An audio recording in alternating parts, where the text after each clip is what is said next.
Video है जिसमें हम बात करेंगे एक 5 नंबर के एवरेज निकालने के प्रोग्राम के बारे में। तो चलिए शुरू करते हैं।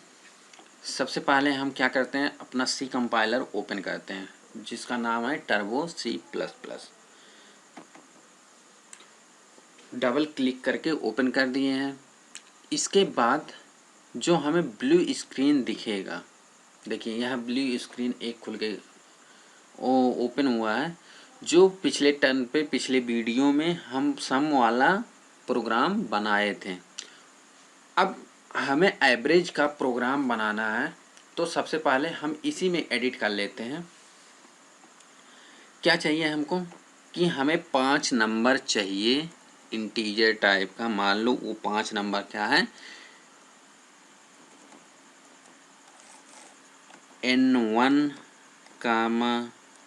N2, N3, N4, N5, ये 5 नंबर हैं।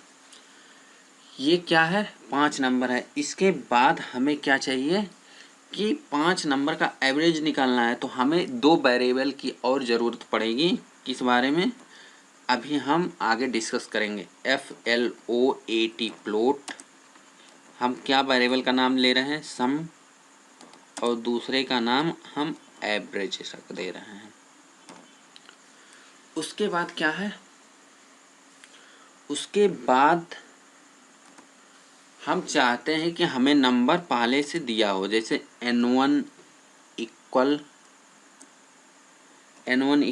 मान लो 1 दिया है, फिर N1 इक्वल 1, N2 इक्वल 2 दिया है, फिर N3 इक्वल 5 दिया है, फिर N4 इक्वल 6 दिया है,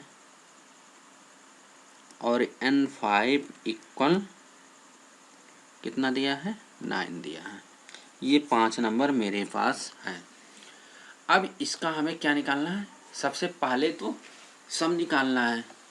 तो सम निकालने के लिए क्या लिखते हैं, देखिए सम किसका निकालना है, N1 plus N2 plus N3 plus N4 plus N5, ये 5 नंबर का सम निकालना है। अब ये 5 नंबर का सम मेरे पास आ चुका है होगा। अब ये जो 2 लाइन एक्स्ट्रा बढ़ रहा है, इसको पहले हम रिमूव कर देते हैं, मतलब डिलीट कर देते हैं।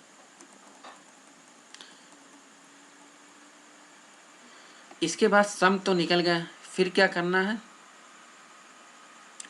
मान लो हमें सम को प्रिंट कराना है, तो कुछ फिर क्या निकालना है, एवरेज निकालना है। तो एवरेज का फार्मूला क्या है, एवरेज इक्वल सम अपॉन 5, ये मेरा एवरेज निकल जाएगा। अगर मान लो हम सम को प्रिंट करवाना चाहते हैं, तो क्या करेंगे,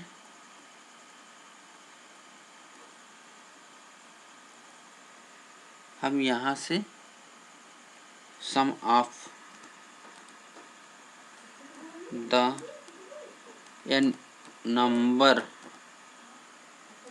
इक्वल ये हो जाएगा। फिर मान लो हमें एवरेज निकालना है, तो क्या करेंगे, हम एक और प्रिंट एफ फंक्शन लगाएंगे, जिसमें क्या लिखेंगे, एवरेज ऑफ। प्रिंट एफ के अंदर क्या लिखेंगे हम, डबल कोट्स के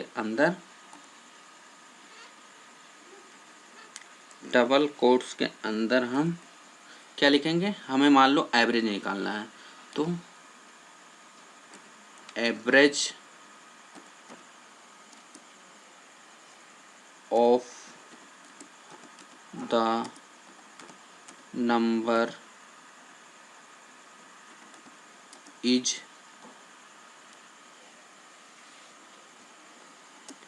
मान लो इक्वल लगाना चाहते हैं, फिर परसेंट एफ, फिर क्या करेंगे, डबल कोट्स बंद करेंगे, फिर कामा, फिर एवरेज, फिर मेरा कोष्ठक बंद होगा।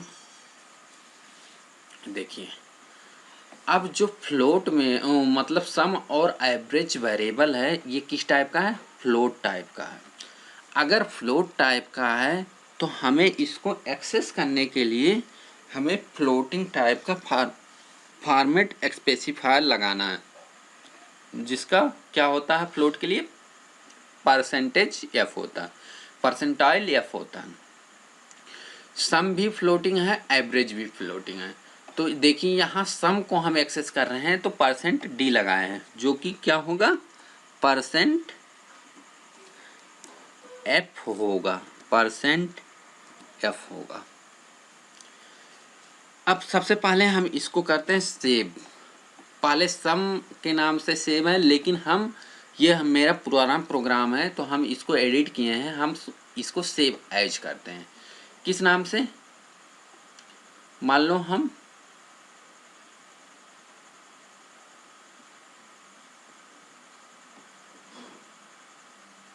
किस नाम से करना चाहते हैं, एवरेज, abg.cpp के नाम से सेव करना चाहते हैं। देखिए सेव मेरा हो चुका है क्योंकि यहाँ ऊपर आ चुका। अब हम करते हैं कंपाइल, अल्ट F9 से कंपाइल करते हैं। कितना एरर आया, 0। अब इसको हम कराते हैं रन, कल्ट F9 से हम रन कराते हैं। देखिए सम ऑफ द नंबर आया 23, फिर उसी लाइन में average of the number is आया 4.6। अब मान लो हमें ब्रेक करना चाहते हैं कि हमें एवरेज जो है नेक्स्ट लाइन में शो करे, तो इसके लिए हम क्या यहाँ लगाएंगे, मान लो नेक्स्ट लाइन से क्या हमें लगाएंगे, \n लगाएंगे। इस लाइन के बाद क्या होगा, इस लाइन को प्रिंट होने के बाद, यहाँ तक प्रिंट होने के बाद ये लाइन ब्रेक हो जाएगा। अब हम इसको सबसे पहले कंपाइल करा के देख लेते हैं, कंट्रोल F9 से, फिर हम क्या कराते हैं, कल्ट F9 से रन कराते हैं। तो अब क्या आ गया, देखिए सम ऑफ द नंबर इतना और एवरेज ऑफ द नंबर इतना आ चुका है। तो समझ में आ गया होगा। तो अभी हम देख रहे हैं कि जो हमारा आउटपुट वाला स्क्रीन था उस पर सिर्फ सम ऑफ द नंबर था और एवरेज ऑफ द नंबर था। ये किसकी वजह से, और जबकि इससे पहले भी हम प्रोग्राम रन कराए थे उसका भी आउटपुट था, तो पहले वाला आउटपुट नहीं शो हो रहा था क्योंकि हम कौन सा फंक्शन यूज किए हैं, क्लियर स्क्रीन वाला फंक्शन यूज किए हैं। मतलब जब ये प्रोग्राम रन होगा तो उसके पहले जहाँ ये वाइड मेन के बाद हम क्लियर स्क्रीन लगाएं, मतलब ये प्रोग्राम जैसे ही कंपाइल होगा, जैसे ही रन होगा, पहला लाइन क्या है कि जो हमारा आउटपुट वाला स्क्रीन है उसको क्लियर कर देगा। उसके बाद ये सब वैल्यू अपना, मतलब ये सब जिस तरह का हम इंस्ट्रक्शन दे रहे हैं उस तरह से कंपाइल और रन होगा। तो हमें उम्मीद है कि ये पूरा प्रोग्राम समझ में आ चुका होगा। अब हम देखते हैं कि ये जो मेरा प्रोग्राम है, ये जो मेरा पूरा प्रोग्राम है, मान लो सिर्फ हमें क्या निकालना है कि एवरेज निकालना है। तो सिर्फ हमें एवरेज निकालना है तो हम इस लाइन को करते हैं डिलीट, इस लाइन को कर देते हैं डिलीट।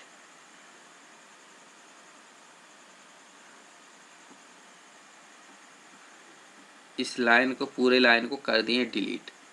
अब सिर्फ क्या होगा, हम F2 से क्या करते हैं, F2 से करते हैं सेव, फिर क्या करते हैं कंपाइल करा लेते हैं, कंपाइल अल्ट F9 से, जो कि 0 एरर आ चुका है, रन करा लेते हैं अल्ट F9 से, जो कि अब सिर्फ आउटपुट स्क्रीन पे क्या दिख रहा है, average of the number is इतना दिख रहा है।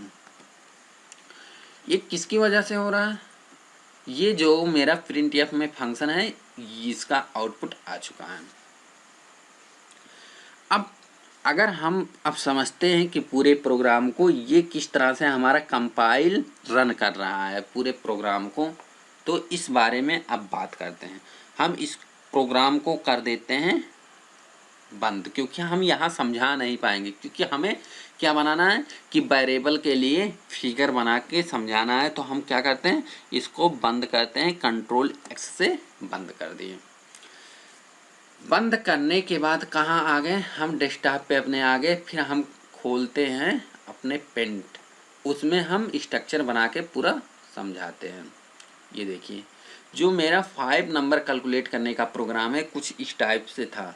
क्या था कि यहाँ इंक्लूड स्टूडियो डॉट एच था, यहाँ हाइज इंक्लूड कोनियो डॉट एच था, यहाँ वाइड मेन था, यहाँ हम क्या इंट मेन लिखे हैं। अभी इसके बारे में भी डिस्कस करते हैं। यहाँ इंट मेन लिखे हैं, फिर ये सब क्या है, ये पूरा सेम वही प्रोग्राम है।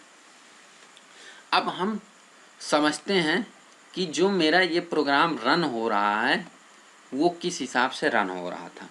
तो जो मेरा कंपाइलर है वो सबसे पहले क्या पूरे प्रोग्राम में मेन फंक्शन को खोदता, मेन फंक्शन से ही कंपाइलर अपना स्टार्ट करता है।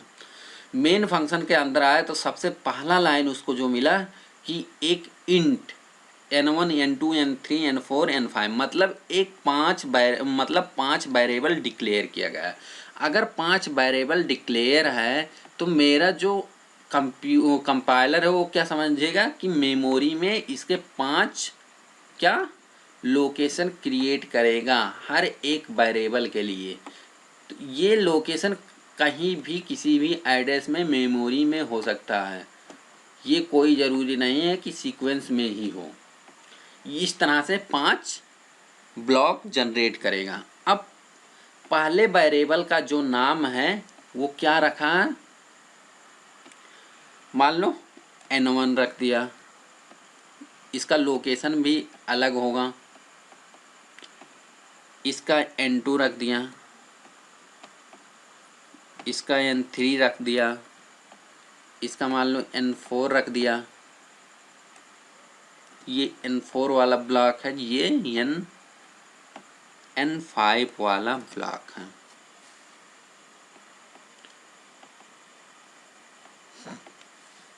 देखिए इस तरह से मेमोरी में ब्लॉक मतलब स्पेस ऑक्युपाई करेगा ये वेरिएबल। और फिर दूसरे लाइन पे कंपाइलर वेरिएबल है किस टाइप का, फ्लोटिंग टाइप का है। तो यहाँ भी 2 ब्लॉक जनरेट करेगा, एक एवरेज नाम से, एक क्या सम नाम से। मान लो इसका नाम क्या जनरेट किया, एवरेज, और इसका नाम क्या जनरेट किया, सम नाम से। अब अगले कंपाइलर अगले लाइन पे आया तो यहाँ क्या हो रहा कि वैल्यू असाइन हो रहा, मतलब जो हम वेरिएबल डिक्लेयर किए हैं उसमें वैल्यू फिल हो रहा है। n1 कितना 10 से असाइन हो रहा, मतलब n1 में 10 आ रहा है, n2 में 20 आ रहा है, n3 से 30 आ रहा है, n4 से 40 आ रहा है, n5 से 50 आ रहा है। जो अभी हम प्रोग्राम करके दिखाए हैं उसमें हम वैल्यू कुछ अलग दे रहे थे, जैसे 1 2 5 7 9 इस तरह से हम वैल्यू दे रहे थे। यहाँ वैल्यू अलग दे रहे हैं। तो क्या है, वैल्यू हम जैसे ही कंपाइलर यहाँ n1 के पास आएगा यहाँ 10 अंदर फिल हो जाएगा, फिर n2 के पास 20 हो जाएगा, फिर n3 के पास 30 हो जाएगा, फिर n4 के पास 40 हो जाएगा, फिर n5 के पास क्या हो जाएगा 50 असाइन हो जाएगा। फिर अगला क्या है, जब कंपाइलर इस लाइन पे आया sum equal n1 plus n2 plus n3 plus n4 plus n5, तो अगर जैसे हम मैथ में कैलकुलेट करते हैं कि सम आंसर बराबर 2 प्लस 3, तो 2 प्लस 3 को ही तो कैलकुलेट करते हैं, बाकी आंसर मतलब राइट साइड लेफ्ट साइड में क्या होता है सेम, कोई चेंज नहीं होता, लेकिन लेफ्ट साइड में इसको हम कैलकुलेट करते हैं। तो इधर का कैलकुलेट करने के बाद जो आंसर यहाँ से आएगा वो सम में असाइन हो रहा है।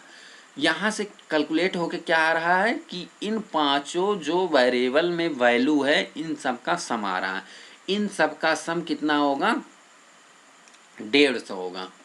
इन सब का सम कितना होगा? 150 होगा। मतलब n1 plus n2 plus n3 plus n4 plus n5 की वैल्यू 150 आएगी। 150 कहाँ असाइन हो रहा? सम वाले वेरिएबल में।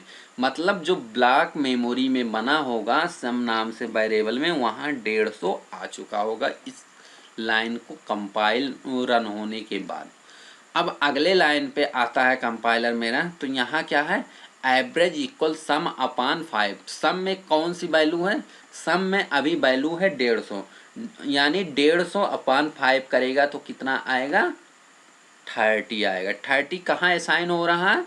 एवरेज नाम के वेरिएबल में असाइन हो रहा है। इतना समझ में आया? अब अगले लाइन पे आता है मेरा कंपाइलर, तो ये प्रिंटफ फंक्शन है। प्रिंटफ फंक्शन की डेफिनेशन कहाँ लिखी होती है? stdio.h में लिखी होती है, stdio.h में लिखी होती है। लेकिन प्रिंटफ फंक्शन का काम क्या होता है कि वैल्यू को प्रिंट करवाने, मतलब डिस्प्ले करवाने के लिए यूज होता है। मतलब प्रिंटफ फंक्शन के अंदर जो भी लिखा होगा वो प्रिंट होगा, हमारे आउटपुट पे दिखेगा। तो यहाँ क्या लिखा गया है? Average of 5 number each. मतलब आउटपुट में हमारा क्या दिखेगा? Average of 5 number is equal, उसके बाद क्या लगा है? परसेंट एफ लगा है। परसेंट एफ की वैल्यू कहाँ से आ रही है? एवरेज वाले वेरिएबल से। एवरेज में क्या है? 30 असाइन है। 30 असाइन है तो 30 यहाँ इसी लाइन में रहेगा। इस लाइन को बढ़ाते हैं। 30.000 इस टाइप से आएगा। क्यों? क्योंकि ये क्या है कि एवरेज जो है वो क्या है? फ्लोटिंग पॉइंट है। तो यहाँ सेव क्या होगा? 30.000 समथिंग सेव होगा इसके अंदर। यहाँ सम भी क्या है? फ्लोटिंग पॉइंट है, तो यहाँ भी 150.000 सेव होगा। तो उसके हिसाब से हमारा क्या आउटपुट आ जाएगा ब्लैक स्क्रीन पे? Average of the number is इतना। हमें उम्मीद है कि पूरा प्रोग्राम समझ में आ चुका होगा। अभी थोड़े देर पहले जो हम प्रोग्राम करके दिखाए थे अपने सी कंपाइलर पे, वहाँ क्या था कि यहाँ पहला लाइन इंक्लूड stdio.h था, दूसरा लाइन था इंक्लूड conio.h, फिर यहाँ था वाइड मेन, और यहाँ लास्ट में था गेट ch। अब हम इसका मतलब समझ लेते हैं। मतलब ये भी प्रोग्राम रन कराएंगे तो सेम रिजल्ट आएगा। वो भी प्रोग्राम जो अभी थोड़ी देर पहले रन कराए थे वो भी सेम रिजल्ट देगा। लेकिन दोनों में डिफरेंस क्या है? देखिए, जो पहला हेडर फाइल है stdio.h, ये किस किस के लिए लगाते हैं हम? printf के लिए, scanf के लिए, puts gets, इन सब के लिए लगाते हैं। देखिए यहाँ printf का यूज हुआ है तो हमें stdio.h लगाना ज़रूरी है। अगर हम stdio.h हेडर फाइल नहीं इंक्लूड करते हैं तो यहाँ हमारे कंपाइल टाइम पे ही एरर आएगा। अब क्या है? दूसरा हेडर फाइल जो लगाए थे हम इंक्लूड conio.h। इंक्लूड conio.h में क्या होता था, क्या रहता है? क्लियर स्क्रीन फंक्शन का के लिए यूज करते हैं, गेट ch के लिए यूज कर सकते हैं। तो देखिए हम यहाँ गेट ch लगाए नहीं हैं, क्लियर स्क्रीन का यूज नहीं किए हैं, तो इसीलिए हमें conio.h की ज़रूरत नहीं है। तो मतलब हमारे मतलब जब हम इस प्रोग्राम को कंपाइल कराएंगे तो एरर नहीं आएगा। फिर अगला बात करते हैं। यहाँ देखिए हम अपने प्रोग्राम में वाइड मेन लिखते हैं, लेकिन यहाँ इंट मेन लिखा है। इंट मेन का मतलब, मेन क्या है? ये मेन है यूजर डिफाइंड फंक्शन। पिछले वीडियो में ये पूछा गया था एक क्यूटीवी पूछा गया था कि हमारा मेन किस टाइप का फंक्शन है, तो काफ़ी लोग सही आंसर दिए हैं, लेकिन कुछ 2-4 लोग हैं जो कि गलत आंसर भी दिए हैं। तो जो हमारा मेन फंक्शन होता है ये किस तरह का फंक्शन है, यूजर डिफाइंड फंक्शन है। कहाँ से पता चला, जब हम कोई फंक्शन बनाते हैं तो उस फंक्शन की बॉडी में कुछ हम इंस्ट्रक्शन लिखते हैं। जैसा कि यहाँ दिख रहा है कि मेन फंक्शन जब बनाया गया है तो यहाँ ब्रेसेस के अंदर, यहाँ ओपन ब्रेसेस हैं, यहाँ क्लोज ब्रेसेस है, इसके अंदर पूरा क्या है, हम इंस्ट्रक्शन लिखे हैं। तो इसीलिए क्या है, मेन फंक्शन जो हमारा है यूजर डिफाइंड फंक्शन है। अब फंक्शन का ये नाम है, नाम के पहले क्या रिटर्न टाइप लिखा होता है। रिटर्न टाइप मतलब ये फंक्शन ये फंक्शन क्या वैल्यू रिटर्न करेगा। ये फंक्शन क्या वैल्यू रिटर्न कर रहा है, इंट टाइप का, मतलब इंटीजर टाइप का कोई वैल्यू रिटर्न कर रहा है। हम अपने प्रोग्राम में जो बताए थे करके, वहाँ क्या था कि वॉइड लगाए थे। वॉइड का मतलब कोई भी वैल्यू रिटर्न नहीं कर रहा था। अगर कोई वैल्यू रिटर्न नहीं कर रहा था वॉइड के केस में, तो हमारा जो स्क्रीन है, स्क्रीन को रोकने के लिए हमें क्या करना पड़ता था, गेट ch फंक्शन का यूज करना पड़ता था। कब तक रुका रहता है ये मतलब स्क्रीन, जो हमारा आउटपुट स्क्रीन है, जब तक कोई भी कैरेक्टर हम प्रेस ना करें। गेट ch का मतलब है, गेट ch वो फंक्शन है जब कैरेक्टर कोई मिल जाएगा तो अगले लाइन पे हमारा कंपाइलर चला जाएगा। तो इसीलिए जब यहाँ वाइड हम नहीं लगाए हैं तो मतलब कुछ रिटर्न होगा, इंटीजर टाइप की वैल्यू रिटर्न होगा। तो यहाँ रिटर्न इसलिए लिख दिए कि 0 रिटर्न हो रहा, जबकि इससे क्या हो रहा है कि प्रिंटफ में हमारा आउटपुट दिख रहा है, लेकिन यहाँ रिटर्न 0। रिटर्न 0 का मतलब इसके केस में लगा है कि हमारा जो मेन फंक्शन है वो क्या रिटर्न कर रहा है, 0। 0 का मतलब क्या है कि इंटीजर टाइप का रिटर्न करेगा, तो मतलब इस हमारे प्रिंटफ फंक्शन पे कोई इफेक्ट नहीं पड़ेगा, कोई प्रभाव नहीं पड़ेगा। तो आई होप समझ में आ गया होगा इंट मेन वाइड मेन में डिफरेंस। अगर हम इंट मेन लगाते हैं तो रिटर्न लगाना ज़रूरी है, अगर वाइड मेन लगाते हैं तो स्क्रीन को रोकने के लिए गेट ch फंक्शन लगाना ज़रूरी है। अगर गेट ch फंक्शन लगा रहे हैं तो conio dot h header file को इंक्लूड करना ज़रूरी है। अब हम चलते हैं कि ये जो मेरा 5 नंबर का एवरेज निकालने का प्रोग्राम था, ये क्या हम जो इनपुट दे रहे थे, हम जब प्रोग्राम टाइप कर रहे थे तो उसी समय पे दे रहे थे, जबकि जनरली ऐसा होएगा नहीं कभी। अब हम इसी प्रोग्राम को क्या करते हैं कि हम रन टाइम पे डाटा देना शुरू करते हैं। तो चलिए देखते हैं कि हम रन टाइम में कैसे डाटा इंटर करते हैं, कैसे इनपुट देते हैं। तो देखिए,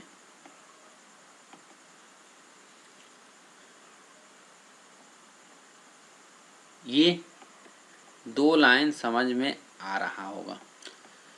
ये 2 लाइन हेडर फाइल है, stereo.h और conio.h को इंक्लूड किया गया है। ये क्यों इंक्लूड किया गया, क्योंकि जो इससे रिलेटेड फंक्शन है उनका यूज हम इस प्रोग्राम में कर रहे हैं। जैसे stereo.h के लिए printf और scanf का यूज हो रहा है, conio.h के लिए क्या यूज हो रहा है, हमारा getch फंक्शन यूज हो रहा, तो इसीलिए उसको इंक्लूड करना ज़रूरी है। अब हम इस प्रोग्राम को समझते हैं। जब इस प्रोग्राम को हम रन कराएंगे तो सबसे पहले कंपाइलर मेरा मेन फंक्शन को ढूंढेगा, मेन फंक्शन से ही अपना काम स्टार्ट करता है। तो मेन फंक्शन हमारा यहाँ है। मेन फंक्शन के बाद पहला लाइन क्या है कि एक इंट टाइप का वेरिएबल है s1 s2 s3 s4 s5 और सम नाम से। तो ये कंपाइल होते ही क्या होगा कि मेमोरी में स्थान एक्युपाई कर लेगा। कितना वेरिएबल है, मान लो ये टोटल 6 वेरिएबल है। मान लो ये जो पोर्शन है ये मेरा मेमोरी है कंप्यूटर का, तो टोटल मेरे पास 6 वेरिएबल है, तो 6 जगह वो स्थान एक्यूपाई कर लेगा इस तरीके से। अब पहले वेरिएबल के लिए क्या है, मान लो हम इसका नाम शो कर दे रहे हैं, क्यों, पढ़ने के लिए। S1 है, इसका S2 है, इसका S3 है, इसका S4 है, और हम बड़ा कर दे रहे हैं क्योंकि दिख नहीं रहा होगा। ये क्या है, S4 है, ये मान लो S5 है, और ये इसका नाम क्या है, सम है।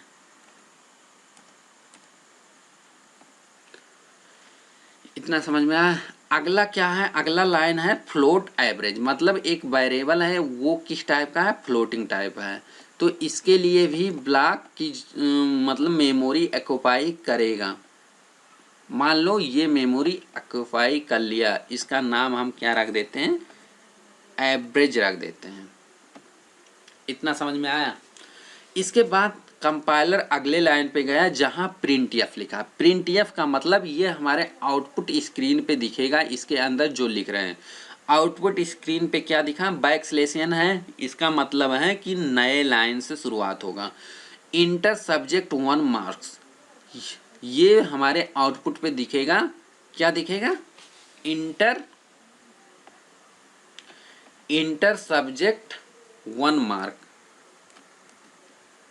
Inter subject 1 subject first marks, ये आउटपुट स्क्रीन पे दिखेगा। उसके बाद क्या होगा, हम एक नंबर जो सब्जेक्ट 1 में नंबर मिला है उसको क्या करेंगे, इंटर करेंगे। मान लो उसको हम 4 क्या, मान लो 50 इंटर किए। 50 प्रेस करने के बाद हमें इंटर वाली बटन दबाना पड़ेगा। 50 इंटर करने के बाद कंपाइलर कहाँ जाएगा, यहाँ चला जाएगा अगले लाइन पे। ये जैसे ही 50 हम इंटर किए तो क्या होगा, स्कैन एफ फंक्शन किस लिए यूज होता, डाटा को इनपुट लेने के लिए। जो हम ये इनपुट दे रहे हैं, ये 50 वाला कहाँ जाके असाइन हो जाएगा, एड्रेस ऑफ S1 पे। जो S1 मेमोरी में ब्लॉक बना है वहाँ जाके फिल हो जाएगा। क्या, 50 इंटर हो गया। जब हम आउटपुट स्क्रीन पे 50 इंटर करके दिए तो इस फंक्शन से, स्कैन एफ वाले फंक्शन से 50 इंटर कर दिया हमारे मेमोरी ब्लॉक में। इसी तरह अब ये नेक्स्ट लाइन प्रिंट होगा ब्लैक स्क्रीन पे, तो हम क्या, मान लो 40 दबा के इंटर किए तो S2 ब्लॉक में क्या होगा, 40 फिल हो जाएगा इस फंक्शन के द्वारा, स्कैन एफ %d कामा एड्रेस S2। इसका मतलब है S2 एड्रेस पे क्या, 40 फिल हो जाएगा। इसके बाद इसी तरह से जितने भी हमारे सब्जेक्ट है, कितने सब्जेक्ट है, 5 सब्जेक्ट है, 5 ब्लॉक हैं, तो पांचों ब्लॉक के लिए क्या, बारी बारी से नंबर जो हम इंटर करेंगे वो जाके फिल होता रहेगा। मान लो हम अगला क्या प्रेस करते हैं, 50 प्रेस करके फिल कर लेते हैं, फिर यहाँ 60 फिल करके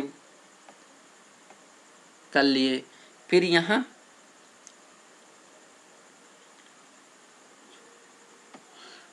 क्या 100 करके फिल कर लिए, मतलब 100 में 100 नंबर पाया। पहले सब्जेक्ट में 50, दूसरे में 40, तीसरे में 50, चौथे में 60 और पांचवें में 100। फिर मतलब कहाँ तक हम कंप्लीट कर लिए, यहाँ तक कंप्लीट हो चुका है। और ये इसी तरह से स्क्रीन पे दिखेगा, हम नंबर यहाँ जैसे ही प्रेस करेंगे वो जाके मेमोरी ब्लॉक में फिल हो जाएगा।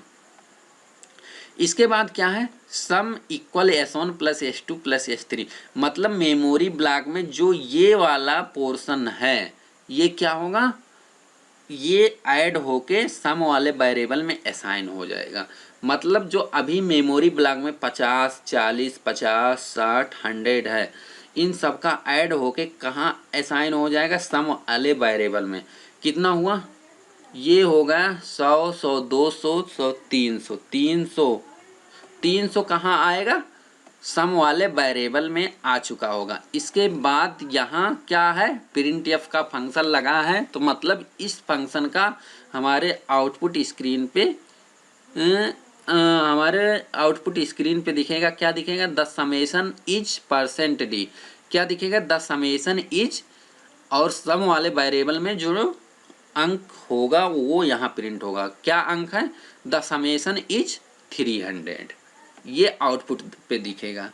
आउटपुट पे दिखने के बाद कंपाइलर अगले लाइन पे आया। क्या ये इतनी जल्दी हो जाता है कि पूरा आउटपुट एक ही बार में ये दिख जाएगा। फिर एवरेज इक्वल सम अपान 5। सम में क्या है, 300 है, अपान 5 मतलब 60 हुआ। तो जो 60 आया वो कहाँ वेरिएबल में सेव हुआ, एवरेज वाले वेरिएबल में सेव हो चुका है। एवरेज वेरिएबल फ्लोटिंग टाइप का है तो 16.000 करके सेव होगा।